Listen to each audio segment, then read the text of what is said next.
एक बहुत ही इंटरेस्टिंग हदीस है कि जब एक जंग के बाद रसूलुल्लाह सल्लल्लाहु अलैहि वसल्लम रात के टाइम अपने कैंप में बैठे हुए थे, तो एक सहाबी आप सल्लल्लाहु अलैहि वसल्लम से मिलने के लिए उनके कैंप के अंदर गए। तो आप सल्लल्लाहु अलैहि वसल्लम ने उसे अपने पास बिठाया और उसे फ्यूचर के बारे में एक बहुत ही इंपॉर्टेंट बात बताई कि मुझसे क़यामत की कुछ निशानियां सुनो, मेरी मौत और उसके बाद यरूशलेम की फतह, और फिर एक ऐसी वबा, एक ऐसी बीमारी जो तुम मुसलमानों को ग्रेट नंबर्स में मारेगी। इस हदीस के बाद ये सब कुछ एग्जैक्टली इसी तरह ही हुआ।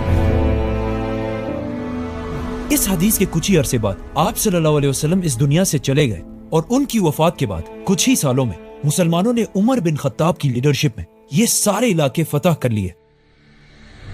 यरमुक और कादसिया जैसी अजीम जंगें जीतने के बाद एक तरफ मुसलमानों ने पर्शियन एम्पायर में उनके कैपिटल मदईन को फतह किया और दूसरी तरफ रोमन एम्पायर में मुसलमानों ने पैगंबरों की सिटी यरूशलेम को फतह किया, जिसे हम पूरा एक्सप्लेन कर चुके हैं। नाउ यहाँ से आगे मुसलमान रुके नहीं, बल्कि हजरत उमर के ऑर्डर्स पर मुसलमानों ने अपनी फौज को ग्रुप्स में डिवाइड किया। एक ग्रुप अबू उबैदा और खालिद बिन वलीद की लीडरशिप में ऊपर तुर्की की तरफ रवाना हुआ और दूसरा ग्रुप आमिर बिन आस की लीडरशिप में फलस्तीन के इलाके गजा को फतह करने के लिए गया।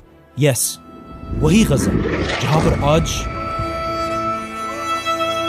खालिद बिन वलीद और अबू उबैदा फुल स्पीड आगे बढ़ रहे थे। और बहुत सारी छोटी छोटी जंगों के बाद मुसलमानों ने ये सारा इलाका भी फतह कर लिया।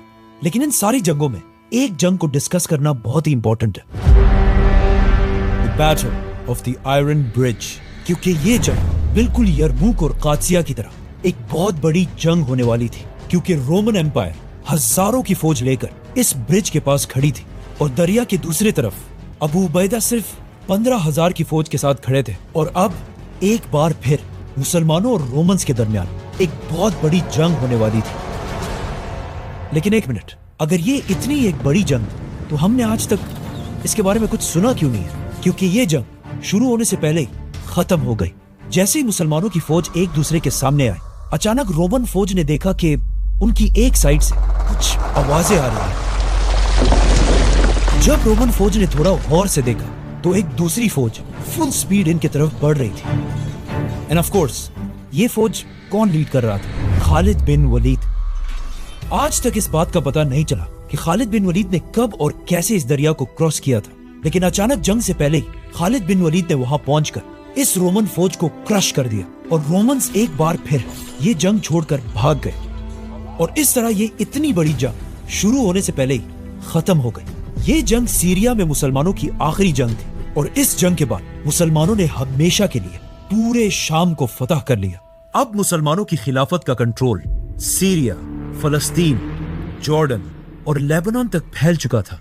जिसके बाद मुसलमानों के आर्मी चीफ अबू उबैदा यहीं पर रहे और खालिद बिन वलीद अकेले अपनी फौज के साथ पहली बार रोमन एम्पायर के मेन हेडक्वार्टर तुर्की में दाखिल हुए और बहुत तेजी से रोमन एम्पायर की कैपिटल कॉन्स्टेंटिनोपल, इस्तांबुल की तरफ बढ़ने लगे। बट वेट, अगर खालिद बिन वलीद रोमन एम्पायर के कैपिटल के इतने क्लोज पहुंच चुके थे, तो फिर उन्होंने इसे फतह क्यों नहीं किया? बल्कि ये सिटी तो इससे 800 साल बाद एक दूसरे बादशाह सुल्तान मोहम्मद फातेह ने फतह की थी। क्योंकि जैसे ही खालिद बिन वलीद तुर्की में दाखिल हुए, यहाँ पर एक बहुत बड़ा मसला हुआ।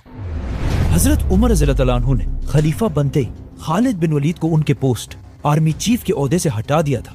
लेकिन अब भी मुसलमान खालिद बिन वलीद को बाकी सारे जनरल से बहुत ज्यादा पावरफुल समझते थे, क्योंकि अब भी कुछ नए मुसलमान ये समझते थे कि आज ये खिलाफत राशिदा जहां भी है सिर्फ खालिद बिन वलीद की वजह से है। और हजरत उमर को ये बात बिल्कुल भी पसंद नहीं थी और वो सबको ये दिखाना चाहते